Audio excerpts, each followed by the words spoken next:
João 3, verso 13. Jesus está falando a respeito da sua morte e da sua ressurreição. Bem, é interessante quando você sabe, a Bíblia ela explica muitas coisas, né?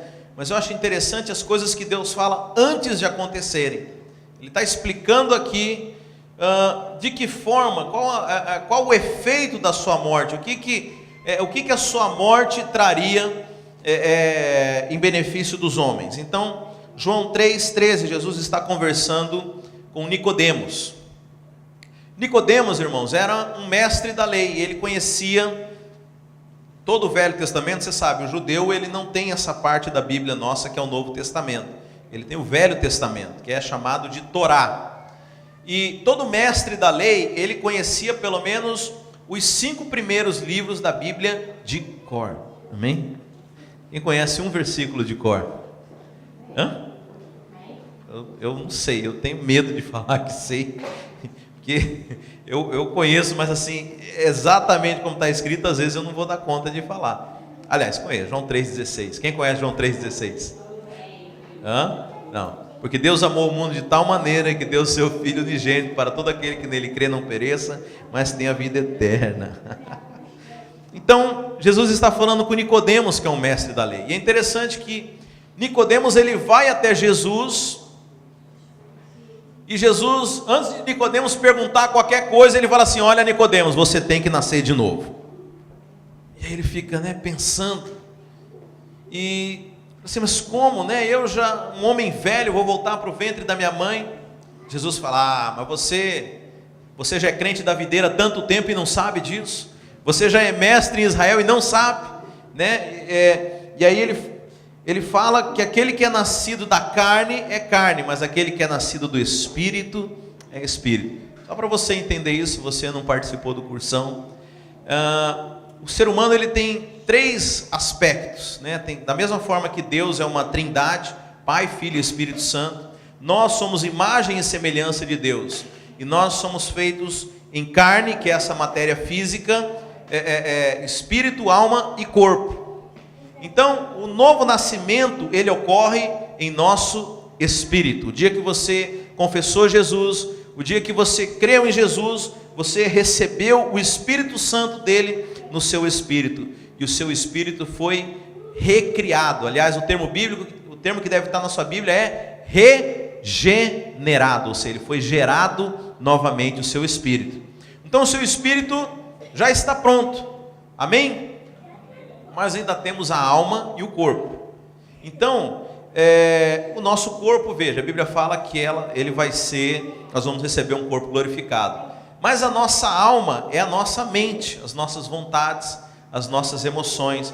E isso é o que Deus trabalha nos dias de hoje conosco. Isso é o trabalho do Espírito Santo. É para que nós renovemos as nossas mentes. Então aqui Jesus está falando para Nicodemos a respeito do filho do homem, a respeito da sua morte e ressurreição. Então lá no verso 13, Jesus diz o seguinte: ora, ninguém subiu ao céu, senão aquele que de lá desceu, a saber, o Filho do homem. E do modo por que Moisés levantou a serpente no deserto, assim importa que o Filho do homem seja levantado, para que todo o que nele crê tenha a vida eterna. Amém? Jesus, quando fala isso para Nicodemos, irmãos, como eu falei, Nicodemos era um mestre da lei, ele conhecia de cor. Ele está se referindo a uma parte da Bíblia, eu quero que você abra lá em Números 21, lá no Velho Testamento. Números, no capítulo 21, para que você entenda esse episódio. Jesus não deu muitas explicações, porque Nicodemos, como um mestre da lei, no momento em que Jesus falou isso, ele já entendeu o propósito de Jesus. Então Jesus falou que da mesma forma que a serpente foi levantada no deserto, importava que ele também fosse levantado. Agora então vamos entender esse texto, porque isso que vai falar a respeito da ceia do Senhor. Aqui em Números 21, vocês estão acompanhando, irmãos? Eu falei, o enredo hoje é complexo, mas o Espírito dá graça para a gente entender a palavra. Números 21, você sabe, Deus tirou aqueles escravos lá do Egito, que era o povo hebreu, e levou eles, e gostaria de levá-lo para uma terra chamada Canaã. E eles só tinham um caminho a percorrer, mas veja, esse caminho não era apenas físico, mas esse caminho também passava por uma transformação da mente. Eu falei para você, o que Deus trabalha em nós no dia de hoje é a nossa mente.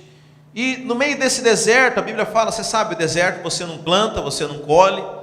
Deus enviava para aquele povo o maná, um alimento que era do céu, todos os dias, à exceção do sábado, quando o povo não devia colher, e Deus enviava então na sexta-feira o dobro, para que eles pudessem ter provisão na sexta e no sábado.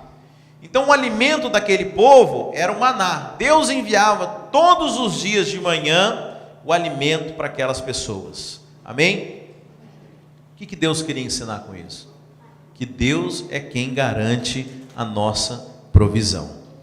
Você sabe que até hoje tem crente que ainda fica preocupado se Deus vai enviar a sua provisão amanhã. Ah, pastor, se eu não pegar esse trabalho, se eu não fizer tal coisa, vai me faltar. Não, deixa eu dizer uma coisa para você. Deus não vai deixar de faltar pão na sua mesa. Amém? Você crê nisso? Amém. Se você crê, você vai experimentar. Se você não crê, você vai ficar preocupado com coisas que você não deveria se preocupar. Aliás, Jesus falou para os seus discípulos o quê? Não andeis preocupados com o que comer ou com o que vestir. Você sabe que quando eu fui chamado para o ministério, irmãos, essa foi a primeira coisa que Deus precisou tratar na minha vida. Porque se eu ainda tivesse medo das coisas me faltarem, Deus não poderia me levar nos lugares onde Ele gostaria, Deus não poderia fazer o que Ele queria fazer comigo, porque eu ia estar sempre refém de coisas que são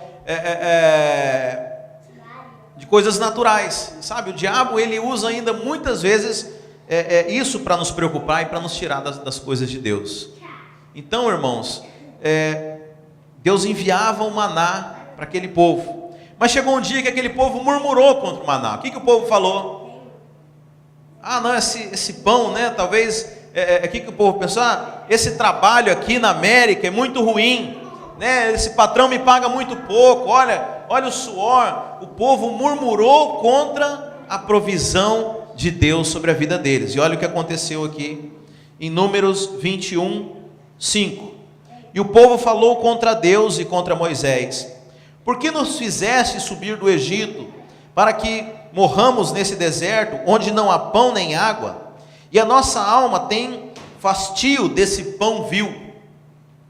Então o Senhor mandou entre o povo serpentes abrasadoras, que mordiam o povo, e morreram muitos do povo de Israel. Veio o povo a Moisés e disse: havemos pecado, porque temos falado contra o Senhor e contra ti. Ora, ao Senhor que tire de nós as serpentes. Então Moisés orou pelo povo. E disse o Senhor a Moisés: faze uma serpente abrasadora, põe-na sobre uma haste, e será que todo mordido que a mirar viverá. Fez Moisés uma serpente de bronze e a pôs sobre uma haste. Sendo alguém mordido por alguma serpente, se olhava para a de bronze e sarava. Amém? Vamos orar por essa palavra? Feche seus olhos. Pai, em nome de Jesus, eu peço que o Senhor traga todo entendimento, revelação. Eu repreendo toda distração, todo espírito que tem impedido a gente de compreender as tuas escrituras, ó Pai. Peço que o teu Espírito abra os nossos olhos e entendimento agora, para entender aquilo que o Senhor nos quer falar, em nome de Jesus. Amém. Irmãos, para que vocês entendam, então aquele povo estava lá no deserto e começou a reclamar da provisão de Deus. E aí a Bíblia fala aqui que o Senhor enviou, né? Mas é uma tradução infeliz. A palavra original eu fui pesquisar, shalash, ou seja, o Senhor deixou ir as serpentes. Porque veja, as serpentes sempre estavam lá no deserto, mas o Senhor os protegia dela. Mas a Bíblia fala que o Senhor deixou as serpentes atacarem o povo. E aí eles foram atacados e muitos morreram. E aí eles se voltaram ao Senhor, foram até Moisés e falaram: Moisés, nós pecamos contra Deus, peça a Deus para que venha nos livrar dessas serpentes, para tirar essas serpentes. Amém? Agora eu pergunto, Deus ele tirou as serpentes do povo, do meio do povo? Não. Deus mandou que se fizesse uma serpente de bronze, que se levantasse sobre uma haste, e todo aquele que olhasse para aquela serpente seria curado. Deus não tirou a serpente do meio do povo, mas Deus tornou o povo imune à serpente. Sabe, muitas vezes nós pedimos para Deus nos tirar os problemas, mas deixa eu dizer, Deus ele não vai tirar os problemas, Deus vai te livrar dentro dos problemas. Deus vai te ensinar você a ficar imune aos problemas. Deus vai te ensinar a resolver situações. Muita gente ora, esse meu chefe, Deus tira ele. Não, Deus não vai tirar o chefe, Deus vai ensinar você a poder lidar com ele. Deus vai fazer com que você avance. Você sabe que existem muitas formas, né? Meu filho ele é pequeno, eu posso simplesmente entregar algo pronto para ele, eu posso ensinar ele a lidar com aquela coisa.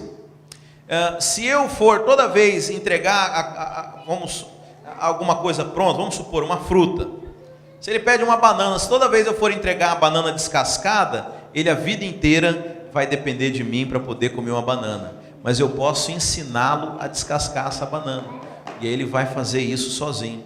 Você sabe, existem coisas que o Senhor quer que nós aprendamos. Sabe, tem muita coisa que a gente fica pedindo para Deus fazer, mas Deus quer que você faça. Quantos aqui já oraram a Deus para curar de uma enfermidade? Deus, por favor, tira essa enfermidade. Você sabe que a Bíblia diz que Jesus falou que você ia impor as mãos sobre os enfermos e eles seriam curados. Sabe, a cura já foi decretada nos céus. Você talvez esteja pedindo para Deus, mas Deus deve escutar a sua oração, porque Ele escuta todas as nossas orações. Fala assim, mas eu já autorizei, eu já permiti, eu já falei. É só você agora falar, é só você liberar aquilo que já está em linha com aquilo que eu quero fazer, o que eu já fiz. Sabe, sexta-feira nós fomos orar aqui, e eu coloquei muitos alvos aqui para que a gente pudesse orar.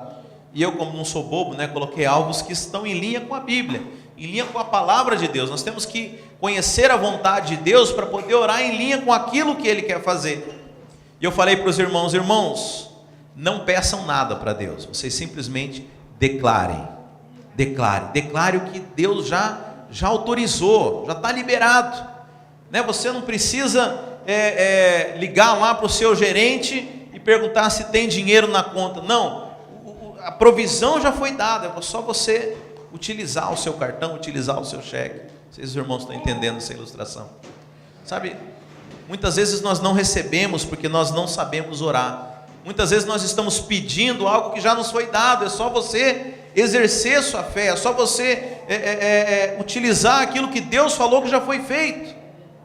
Jesus Cristo, quando foi crucificado, Ele disse, está consumado. Deixa eu dizer, nesse momento, o nosso sumo sacerdote, a Bíblia fala, que está assentado à destra de Deus. Você sabe o que significa, irmãos? Que a obra já foi completa. Quer dizer que se eu pedir algo, Jesus não vai mais fazer? Não, Jesus não vai mais fazer. Jesus já fez. Jesus já fez. Sabe qual que é o problema da gente ficar achando que Jesus vai fazer? Você vai passar a vida inteira pedindo. Você me entende? Você vai passar a vida inteira pedindo, mas veja, já está feito. E o Senhor quer que você simplesmente se levante e tome posse, que você receba, que você desfrute daquilo que já foi feito. Mas nós ficamos esperando as coisas acontecerem. Nós ficamos esperando o dia que vai cair um raio na nossa cabeça e nós vamos ser cheios do Espírito Santo. A Bíblia não diz que é isso. A Bíblia fala que nós é quem nos enchemos do Espírito Santo. Já está feito, o Espírito Santo já foi enviado, irmãos. Deixa eu dizer, está tudo à nossa disposição.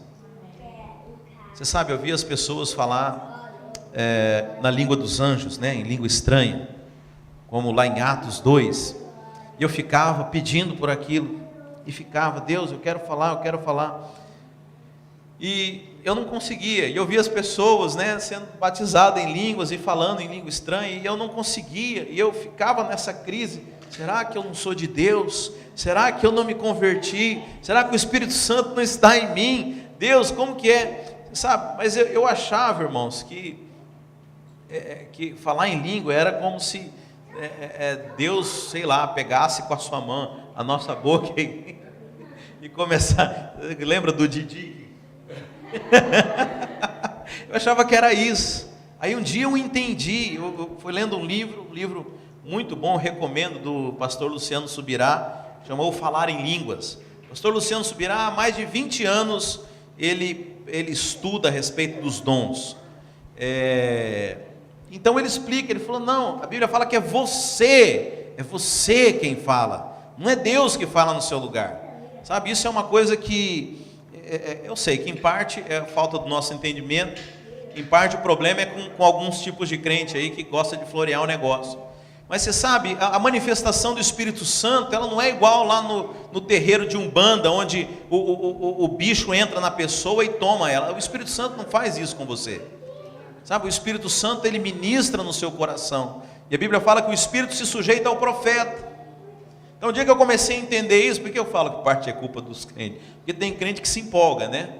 O Espírito Santo fala no coração dele tal coisa, em vez dele dizer, olha irmão, eu estou sentindo aqui tal coisa, não, ele já gosta de botar uma embalagem, né?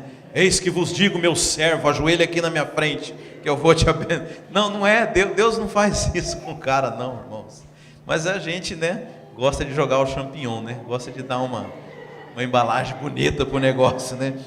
Aliás, muito medo de muita gente profetizar dessa forma. Pastor, eu até tenho revelação das coisas de Deus, mas eu tenho medo de falar para os outros, está errado. Eu falei, depende de como você fala. Se você falar com humildade, não tem perigo de dar errado. Você fala, olha irmão, eu estou tendo uma percepção aqui, ó, assim, assim, assim, assado. Depois você ora, né? Se isso testificar, amém. Se não, é coisa minha. Pronto, não tem problema de errar, né? Mas a gente pensa já logo naquelas performances cinematográficas, né? A respeito do Espírito. Muda a voz, né? Só falta raios e trovões e terremotos, né? Mas veja, é uma coisa simples. Não sei por que eu estou falando isso, mas então Deus, ele muda você. Então aquele povo que foi picado pela cobra, pelas serpentes, e estava com veneno, e engraçado que e a nossa oração é: Senhor, me livra das serpentes, me livra dos problemas. Deus falou: não, eu não vou te livrar dos problemas, mas porque veja, ali era o lugar das serpentes. Ali era o lugar das serpentes. Quem estava invadindo o lugar dela era o povo. Você sabe, essa semana que, né, algumas semanas atrás, quando nós tivemos um problema aqui, que entrou um ladrão aqui, um bem-aventurado, entrou aqui no nosso office, e os irmãos que conversaram comigo, eu acho que eu falei para todo mundo, falei, irmãos, faz parte, nós estamos na terra das serpentes, nós estamos no meio de uma guerra. Deixa eu falar, se alguém falou para você que a vida cristã é um mar de rosas, deixa eu falar, não, isso aí não é cristianismo.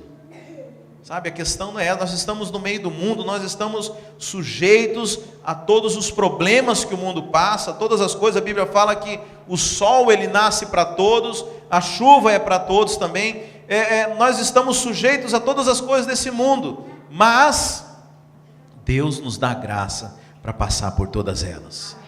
No mundo tereis aflições, mas tende bom ânimo, porque eu venci o mundo. Amém? Bem, aqui tem dois aspectos nessa afirmação. Se Jesus, eu pensava assim, bem, o que significa? Tende bom ânimo, pois eu venci o mundo. Então eu falava, Jesus está dizendo, não, tende bom ânimo que dá certo, porque eu consegui. Então você consegue também. Eu pensava assim.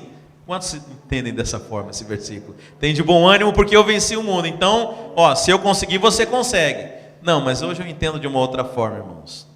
Quando Jesus fala, tende bom ânimo, eu venci o mundo, Ele está dizendo que a Ele foi dada toda a autoridade sobre os céus e a terra. Tende bom ânimo, porque você tem em você alguém que é mais poderoso que todo problema desse mundo. Porque eu venci o mundo, eu posso te dar agora toda a vitória. Amém? Então o Senhor, Ele te dá poder sobre o problema, Ele te dá poder sobre os problemas. Agora, como que Deus fez isso? Agora é a coisa mais interessante.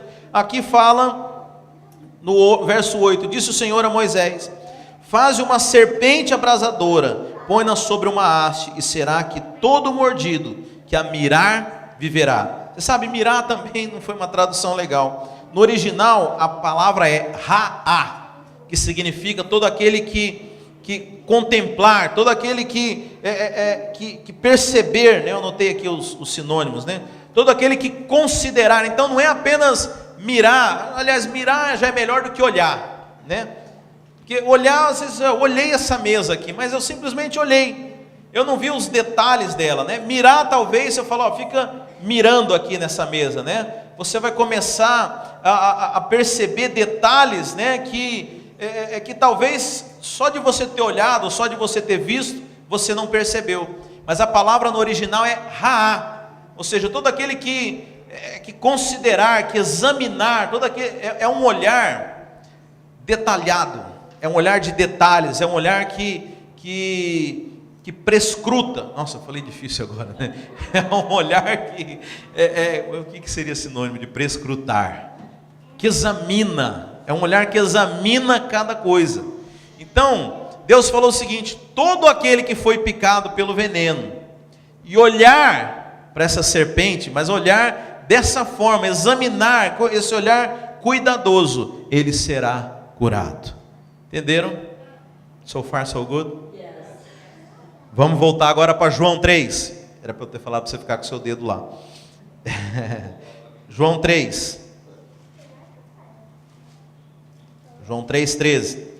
Então veja, isso que nós acabamos de falar aqui, Nicodemos sabia.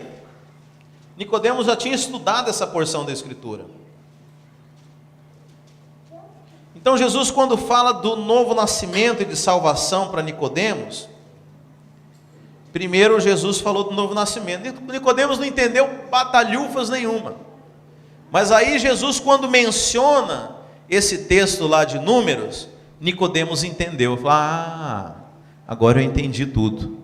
Agora fez sentido para mim. Vamos ver de novo o que Jesus falou para Nicodemos. João 3:13.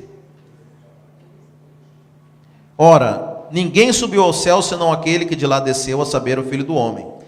E do modo por que Moisés levantou a serpente no deserto, assim importa que o Filho do Homem seja levantado, para que todo o que nele crê tenha a vida eterna. Então Jesus agora fez sentido para Nicodemos, porque aquelas pessoas que estavam no deserto haviam sido picadas pelas serpentes, e dentro delas havia um veneno terrível que elas iam morrer. Então Deus manda fazer a serpente de bronze, e todo aquele que olhasse para a serpente era curado. Jesus está dizendo que da mesma forma que aquelas pessoas no deserto foram curadas quando olharam para a serpente, da mesma forma Jesus seria levantado numa cruz, para todo aquele que olhasse, todo aquele que cresce, recebesse a vida eterna. Amém, irmãos? Glória a Deus. Então já chegamos na metade aqui. Se você já entendeu aqui, amém. Então, irmãos, Jesus, aliás, sabe que todo o Velho Testamento, ele aponta para Jesus Cristo. Mas Jesus Cristo era uma serpente? Veja, a Bíblia fala que Jesus é 100% Deus, mas ele é 100% homem. Então ali, a Bíblia fala que na cruz, Jesus se fez semelhança de pecado. Jesus se fez como homem pecador, se fez como eu e você, para que ele pudesse levar sobre si o nosso pecado. Então na cruz ele se fez semelhança de homem. Então era como eu e você estivéssemos pregados naquela cruz lá, e naquele momento Deus, castigando Jesus, ele estava exaurindo toda a ira que ele tinha contra o nosso pecado. Por isso que na cruz Jesus, ele é a serpente de bronze. Aliás, o bronze na Bíblia representa o pecado, representa aquilo que é humano. Então Jesus fala para Nicodemos que ele iria ser crucificado para que o povo fosse curado. Amém? Mas veja, até aí, irmãos, até aí todo mundo sabe, né? Que porque Jesus foi crucificado, nós fomos salvos. Amém? Mas eu quero falar de um aspecto diferente hoje da cruz. E esse aspecto, o apóstolo Paulo, lá em 2 Coríntios, avança aí na sua Bíblia. Não perde o enredo, hein, irmão? 2 Coríntios, 3,18. E é o último texto que eu vou ler, fica tranquilo. 2 Coríntios 3,18 fala algo poderoso aqui, irmãos. Bem, como eu falei dos 3 aspectos da salvação. O seu espírito, quando você creu em Jesus, você recebeu um espírito novo, amém? A sua alma, irmão, você não recebeu uma alma nova. Você não recebeu uma mente nova. Você sabia disso? Se você recebesse uma mente nova, o povo vai falar, você fizeram lavagem cerebral em você. Você esqueceu tudo e agora você foi renovado. Não, eu estava conversando até com o Ronaldo, que a glória é você pegar alguém que era caído e transformar em alguém com outros valores, né? Se Deus simplesmente substituísse a nossa mente, não teria glória nenhuma nisso. Mas a glória é a gente poder olhar de onde nós viemos e aonde nós fomos colocados, para onde que nós avançamos. Então, irmãos, é de extrema importância que você entenda esse processo de transformação da nossa alma. Aliás, sábado que vem nós vamos estar falando sobre isso aqui no cursão. Por quê, irmãos? Porque você só vai experimentar. Como eu falei, Deus te tirou do Egito e Deus quer te levar para Canaã. Quantos concordam com isso?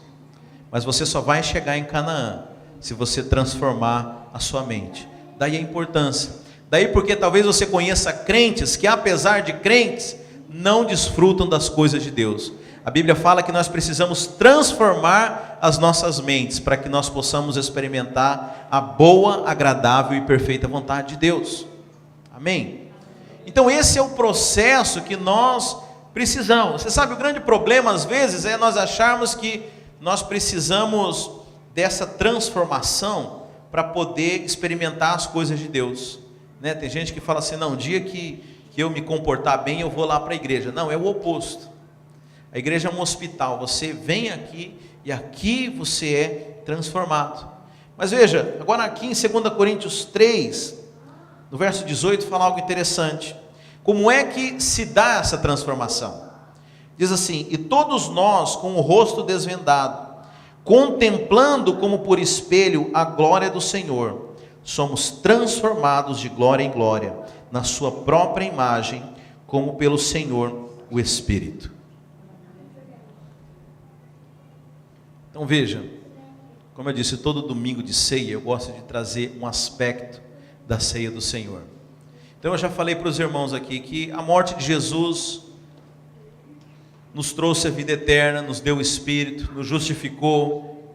Mas eu quero dizer também que quando nós olhamos para a cruz de Cristo, ela tem o poder de nos transformar.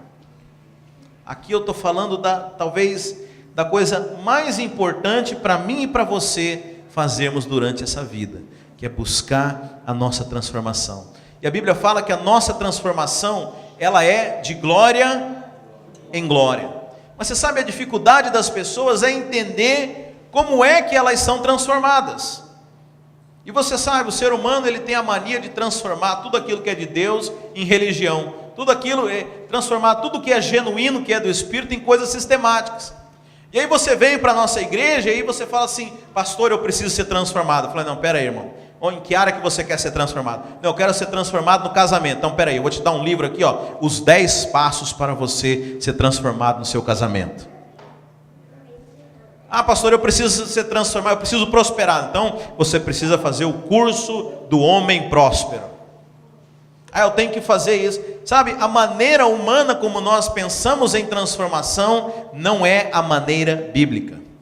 E o problema nosso, irmãos, é que o tempo inteiro nós estamos tentando nos transformar.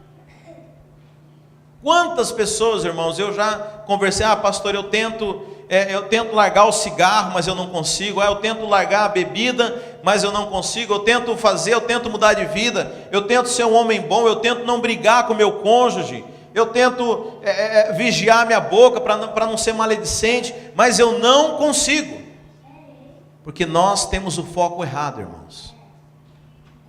Sabe, a religião, ela busca a introspecção. A filosofia busca a introspecção. Sócrates, né? Se não me engano é Sócrates, fala, conhece-te a ti mesmo. né? O tempo inteiro a religião manda você examinar a si mesmo, né? Aliás, eu vou explicar isso porque é um termo que é usado, Paulo usa a maneira de Deus tratar conosco, irmãos, é fazendo nós olharmos para Cristo. Sabe, muitas vezes nós somos, e sabendo disso, é interessante que tudo no mundo conspira para que a gente olhe para nós mesmos. Sabe, o diabo, ele quer que você olhe para si mesmo. O diabo fica falando, não, olha para os seus defeitos, olha para as coisas. Mas a Bíblia diz que você deve olhar para Cristo. Amém? Bem, essa é a pregação da ceia. Eu falei que eu vou misturar agora os enredos, porque nós estamos falando a respeito de fé. Eu queria entrar agora a respeito de fé. Deixa eu explicar, irmãos. O que nos tira a fé? É quando nós olhamos para nós mesmos. Você sabe, ninguém duvida que Deus pode, por exemplo, pegar uma igreja como essa aqui e transformar numa igreja de 10 mil pessoas. Alguém duvida disso? Não, está cheio de casos. Está cheio de casos. Igrejas que tinham 50, 30, 10 membros e se tornaram uma igreja de 10 mil pessoas. Então, Deus faz? Sim. Deus tem acepção de pessoas? Pode fazer com quem Ele quiser? Quando que a fé acaba, irmãos? Quando você fala assim, mas comigo? Mas, eu sei que Deus pode, mas comigo eu tenho tanto defeito, não é assim? Mas eu nem li a Bíblia inteira, eu ainda tenho tanta coisa para resolver. Sabe, você está olhando para você. A Bíblia fala que nós temos que olhar para a cruz de Cristo. Você sabe, o que sarou aquelas pessoas foi quando eles olharam para a serpente de bronze. Sabe, o maior inimigo da nossa fé, e é o que o diabo mais ele quer. O diabo quer chamar a atenção para você. Quer que você olhe para você, quer que olhe para os seus defeitos, quer que olhe para quem você é. Sabe, isso é o que tem impedido o povo de avançar. O diabo tem conseguido que a gente olhe para nós, e quando nós olhamos para nós, não estamos olhando para Cristo.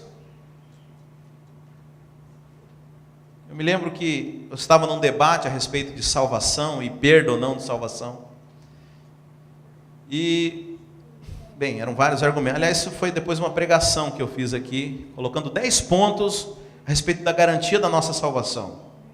E um deles, eu me lembro que é o seguinte, irmãos, dessas pessoas que acham que ela aceita Jesus, ela é salva, mas ela foi ali na esquina, tropeçou, xingou e ela perdeu a salvação.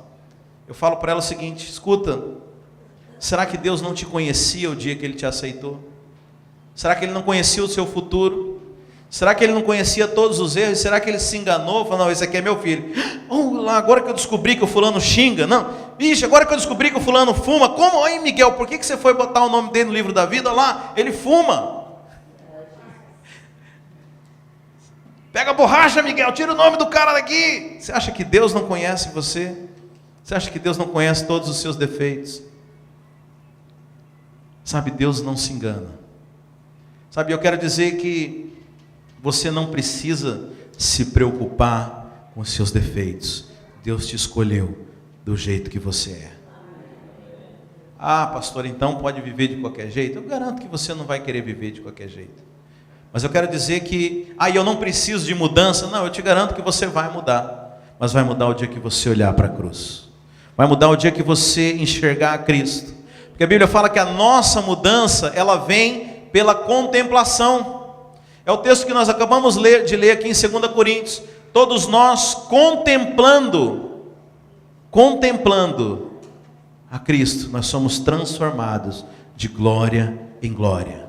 Sabe o que vai fazer você mudar? É quando você começa a contemplar. É quando você começa a examinar. E você sabe, todo domingo que você vem aqui, é como um quadro que nós estamos pintando, e nós nos debruçamos sobre as Escrituras. E nós conseguimos enxergar uma imagem melhor a respeito de Jesus. Talvez no dia que você se converteu, e eu gosto disso, que é interessante que quando Moisés se converteu, a Bíblia fala que Moisés viu uma sarça pegando fogo, a sarça ardente. E veio aquele troço esquisito, e aquilo chama a atenção dele, porque o negócio pegava fogo, mas não se consumia. E Moisés fica olhando aquele negócio ali, e aí uma voz sai no meio da... Gente, Você já parou para pensar, você olha uma sarça pegando fogo e sai uma voz de trovão lá dentro, eu saio correndo, eu não espero para ouvir o final da frase. Mas a voz fala: Moisés, vem cá, eu sou o Deus do seu pai, e eu tenho uma missão para você. Você sabe a maneira, o tanto que Moisés conhecia Deus. Não era nem o Deus de Moisés, era o Deus do pai dele. Eu sou amigo do seu pai, viu? Você não me conhece, mas eu sou amigo do seu pai. Já pensou? E ele topou a missão. Sabe, às vezes você está esperando você ter uma super, hiper intimidade com Deus para fazer alguma coisa. Não é assim, você conhece Deus no processo. Mas é interessante que Moisés, ele começa a sua carreira cristã, ele vira crente desse jeito. Ele passou aqui na igreja, gostou da música, vou lá, tem uns caras legais, tem um café da manhã bacana, e tem um Deus lá dos crentes. Quem já ouviu falar isso? Moisés começou desse jeito, mas a Bíblia fala no final que Deus conversava com Moisés face a face. Sabe, foi uma revelação progressiva, foi uma revelação de intimidade.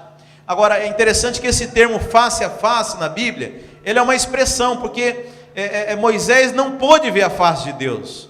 Um dia Moisés pediu para ver e Deus falou: não posso, porque se eu mostrar minha glória você vai ser fulminado. Mas aquela intimidade foi como um quadro que foi sendo pintado. Sabe, dessa forma a Bíblia fala que nós conhecemos Jesus, cada vez que nós passamos intimidade, cada vez que nós estudamos a palavra, esse quadro vai sendo pintado e nós vamos conhecendo a face de Jesus Cristo. A Bíblia fala que à medida que você contempla Jesus, você é transformado de glória em glória, de glória em glória. Sabe, o problema é que a transformação que nós queremos, sabe, nós achamos que nós vamos ser transformados olhando para nós, olhando para os nossos defeitos. O que eu posso melhorar? Quem que nunca chegou no começo do ano novo, e colocou lá uma listinha das coisas que precisa melhorar? Não, esse ano eu preciso de tal coisa, esse ano eu preciso daquilo. Sempre olhando para nós. Deixa eu dizer, o Evangelho é você olhar para Cristo. Como eu falei, o maior alimento da nossa fé é nós não olharmos para nós. É não olharmos para nós. Estava pensando a respeito de Davi. A Bíblia fala que Davi matou um gigante. Você sabe, esse gigante, ele estava afrontando o povo de Israel. Já haviam muitos dias, muitas semanas. E Israel tinha um dos exércitos mais poderosos sobre a terra. Mas você acha que havia algum homem que teve coragem de encarar esse gigante? O gigante Golias? Sabe, não havia homem nenhum ali, porque aqueles homens, eles olhavam para si, olhavam para o gigante, e ele fazia conta, né? A gente sempre faz conta, né, irmãos? Sempre faz conta. Fala: irmão, vamos fazer um desafio financeiro aqui com a igreja, vamos contribuir aqui para avançar, para poder fazer uma viagem missionária, para enviar uma oferta para um missionário lá na área. O que a gente, primeira coisa, a gente faz conta. Não, será que dá? Será que não dá? Sabe, esse é o problema, nós fazemos muita conta. Estou falando para você sair gastando. Estou dizendo que quando Deus desafiar você, não fica olhando para você. Sabe, o problema daquele exército de Israel é que os homens faziam conta. E aí eles olhavam aquele gigante, olhavam para ele e falavam: não vai dar, não vai dar. Quem é que conseguiu vencer o gigante? Quem não fez conta. Davi chegou lá, um pirralho, 17 anos, imagino que mirradinho. Por que eu acho que era mirrado? Porque Saul tentou dar a armadura para ele. Ele chega a ser patético, né? Diz que ele não aguentou o peso da armadura de Saul. Não dá, eu até queria, mas não dá, é muito pesado, eu não aguento nem me levantar. Tem que ser um fracote. E você sabe o que Golias fala? Você, seu pirralho, seu fracote. Você sabe, Golias, na representação bíblica, simboliza o diabo. Você sabe o que o diabo tem feito com você? Tem feito você olhar para você. Mas você, você que fazia aquilo, eu sei o que você pensa, eu sei o que você fez ontem, eu sei o que você estava vendo na internet semana passada. Sabe, o diabo, ele sempre acusa, fazendo você olhar para você. Sabe qual foi o problema ali de Golias? Davi não olhava para si. Davi falou assim: olha, você vem contra mim com armas e escudos, mas eu vou contra você pelo Senhor dos exércitos. Ou seja, não importa não importa quem eu sou, eu estou indo em nome do Senhor dos exércitos. Não importa, não é questão de eu ser fraco ou não, é a questão daquele que está comigo. Ou seja, ele olhou para Deus. Sabe, nós temos que olhar para Cristo.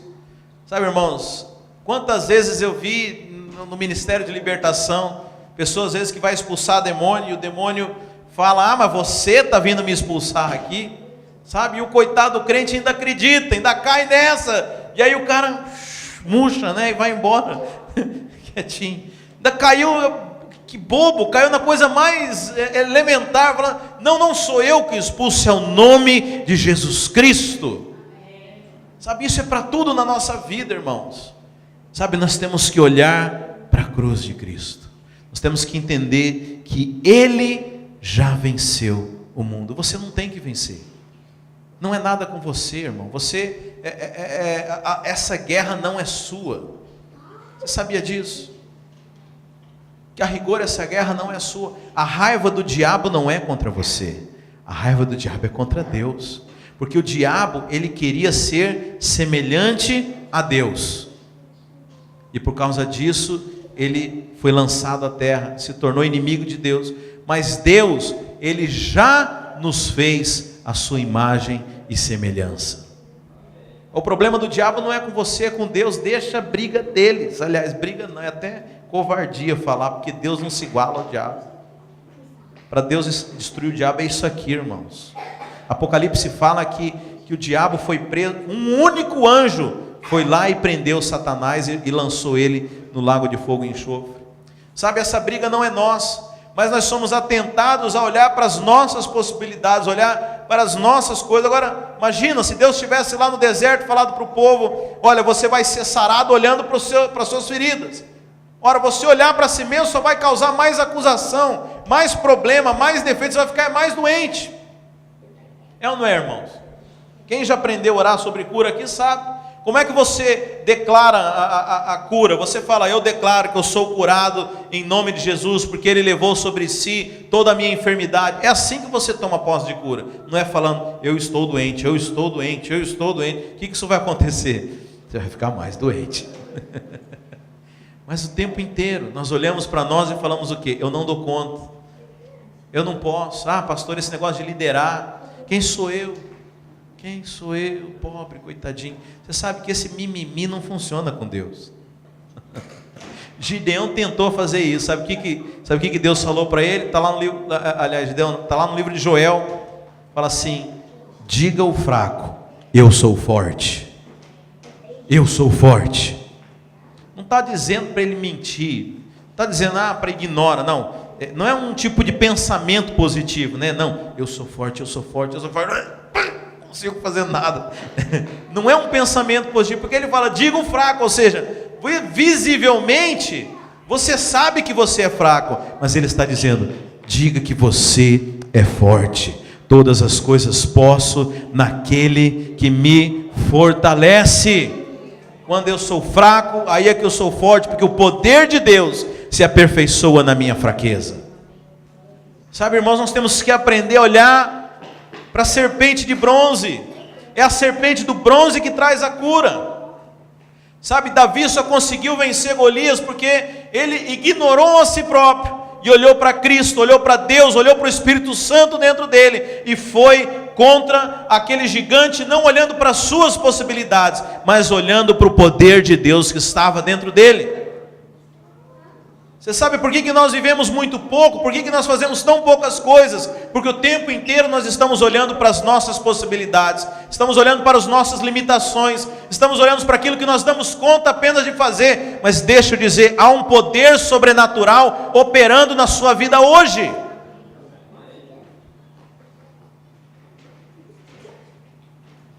Mas você precisa concentrar nesse poder e não em si mesmo.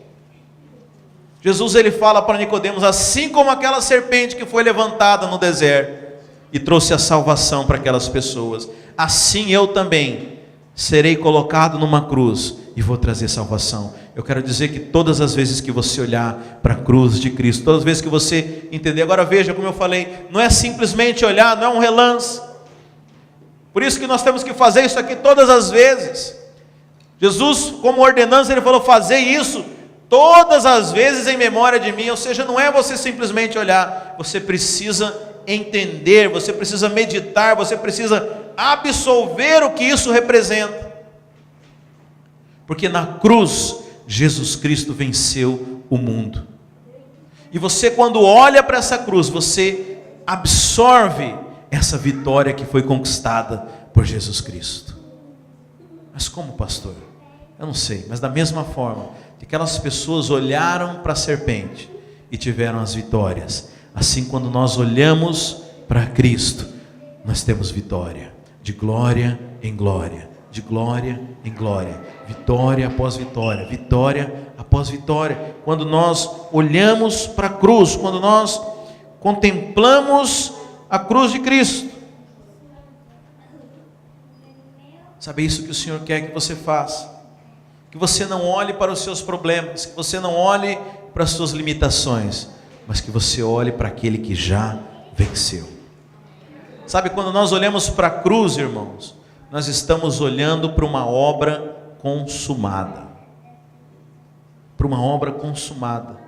Você sabe, a Bíblia não está, o que está escrito na Bíblia não é aquilo que vai acontecer, é aquilo que já aconteceu. Eu quero dizer que o acesso já está liberado, o preço já foi pago, as portas já estão abertas. Sabe, por isso nós precisamos entender a cruz e absorver tudo que ela representa, para que nós possamos desfrutar dos seus benefícios. Você sabe, a Bíblia fala que quando nós transformamos as nossas mentes, nós podemos experimentar a boa, perfeita e agradável vontade de Deus. Eu fico perguntando assim, quantas coisas eu deixei de fazer por falta de fé? Quantas coisas eu deixei de experimentar por simplesmente ignorar aquilo que Deus havia preparado para mim?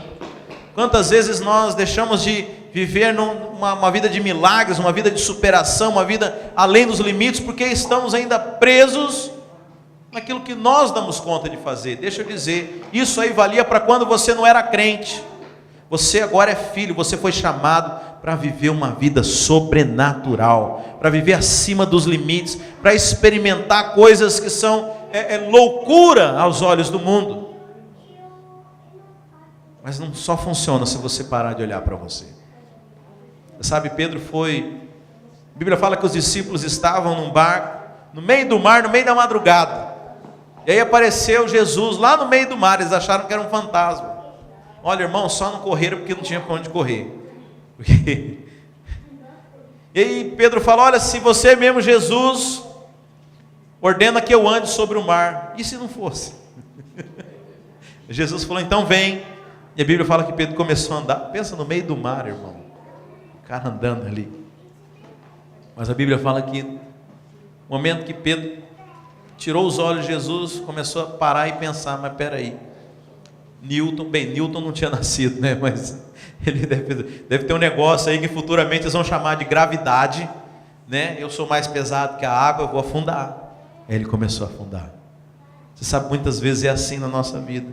Às vezes nós estamos andando no sobrenatural, mas no momento que a gente para de olhar para a cruz de Cristo, a gente começa a pensar nas limitações, começa a pensar nos seus problemas. Você sabe, e Provérbios fala que aquilo que o homem pensa, ele é. Muito cuidado com o que você pensa. Mas nós fomos chamados para andar no sobrenatural. Nós somos chamados para olhar para a cruz. E todas as vezes que você olha para a cruz, você recebe salvação, você recebe da provisão do céu, você recebe do combustível celestial, e você começa a viver coisas maiores. Sabe, foi isso que fez Davi vencer aquele gigante, porque ele não olhou para as suas limitações, porque ele não olhou para si mesmo. E é interessante que Golias, é emblemático isso, irmãos, por isso que eu estou voltando nesse exemplo, porque ele A ideia do diabo é sempre chamar a atenção para quem você é, para aquilo que você pode. Deixa eu dizer, irmãos, você não é diferente de mim, ninguém é diferente de ninguém aqui. Todos nós temos problemas, todos nós temos limitações, todos nós pecamos, todos nós temos nossos defeitos, todos nós temos as áreas que precisam avançar. Agora, isso não vai impedir que eu faça a obra de Deus. Se isso fosse um limitador na minha vida, eu estava ainda lá dentro da minha casa, vivendo a crise, lá no Brasil, pensando o que eu ia fazer da minha vida. Mas o dia que eu entendi que não dependia de mim, mas era a graça de Deus sobre a minha vida, aí eu coloquei de lado esses limites. Veja, ainda tem muitos limites. Eu creio que Deus quer fazer muitas coisas com a gente. Ainda tem muitos desafios na minha vida. É que você sabe, desafio ele só aumenta, ele não acaba. Deus só vai, é que Deus é generoso com a gente, vai botando step by step, né? Então, a partir do momento que você tem fé para uma coisa, Deus vai te dar uma tarefa um pouquinho maior. E fé, e glória, em glória, e glória, em glória. Quando você vê, você fala: uau, eu nunca imaginei estar vivendo o que eu estou vivendo. Eu nunca imaginei fazer o que eu faço, porque é pelo poder de Deus. Amém, irmãos? Ah, pastor, mas eu sou humilde, eu prefiro ficar aqui no meu jeitinho. Você sabe que o conceito de humildade nosso é um pouquinho distorcido, né? Tem aquele irmão que morre de medo de pegar no microfone aqui e vir aqui dar um testemunho. A gente fala: ah, fulano é muito humilde, né? Fulano é humilde, ele não gosta de falar em público. Você sabe, esse é o mais arrogante de todos, porque ele é tão preocupado com o que os outros pensam, que ele não tem coragem de falar em público. Você sabe, humildade não tem nada a ver com isso. Humildade é você não considerar a si mesmo. Eu vou falar mesmo, porque não importa eu. O que importa é que os irmãos, que a igreja veja Cristo em mim. Sabe, a humildade verdadeira não leva em conta em você. Tem gente que tem a cara de pau de falar: ah, eu não quero ser muito rico, não, porque o pessoal vai ter inveja, vai achar, sabe, se a riqueza foi Deus quem deu, você não tem do que se orgulhar. Sabe, eu às vezes conto os testemunhos e conto sem problema nenhum, porque eu sei que eu não tenho mérito nenhum nisso, que não fui eu que conquistei, foi Deus quem conquistou. É simplesmente a graça dele sobre a minha vida. E sabe, eu não tenho medo de contar, porque eu sei que Deus pode fazer o mesmo na sua vida. Eu quero contar para que você também possa experimentar desse suprimento sobrenatural. Sabe, isso é quando nós entendemos, a verdadeira humildade é não se colocar na equação. Não importa quem eu sou, se eu sou isso, se eu sou aquilo, para mim não importa. Tudo é Cristo. Toda glória é de Cristo. Eu não tenho mérito nenhum nisso. Por isso eu não tenho problema nenhum em contar as vitórias. Por isso eu não tenho problema nenhum em contar as bênçãos, porque não foi por mérito meu, mas foi totalmente pela graça, pelo favor imerecido de Deus. Sabe, o dia que você entender isso, você vai desfrutar de coisas maiores. A medida da bênção na sua vida é o tanto que você entende a respeito da graça de Deus. Quanto mais você entender que não depende de você, mais abençoado você vai ser.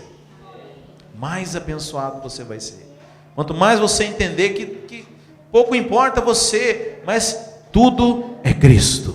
Cristo, tudo é Cristo. Olhar para a cruz, você vai desfrutar daquilo que Cristo conquistou na cruz. Porque está pago, irmãos. Está pago. Amém?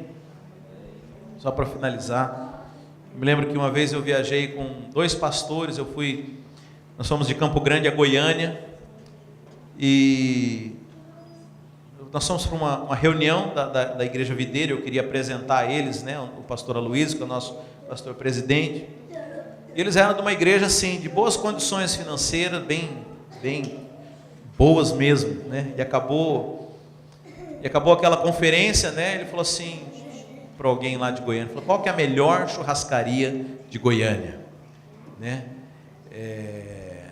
Não sei, você imagina que Goiânia deve ser um lugar de boas carnes, de bons churrascos, né? E era uma churrascaria muito cara, né? Eu já comecei a ficar preocupado. Você sabe, galinha que anda com pato morre afogado, né? Eu não vou ter condições. Tipo, era coisa assim, de R$150, um almoço. E agora, né? Talvez se eu só pedir água, né? A água no Brasil é cobrada, não sei se vocês sabem. Não é igual aqui. Talvez se eu não beber nada, ou Ou se eu não pedir sobremesa e já contando o dinheiro. Mas aí antes que eu chegasse, pela graça de Deus, esse irmão falou: eu vou pagar tudo. Aí eu fiquei valente, irmãos. Aí eu pedi até Coca-Cola. Você sabe? Eu quero dizer que tem alguém que já pagou para você. Talvez essa preocupação que você chegou aqui nessa manhã, tem alguém que já pagou por ela.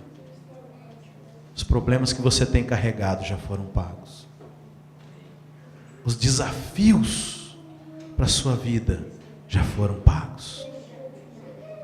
Mas às vezes você olha para a sua carteira e você conta aquelas notas, entenda, dentro dessa ilustração que eu falei. Mas tem alguém que já falou que é Ele quem vai pagar.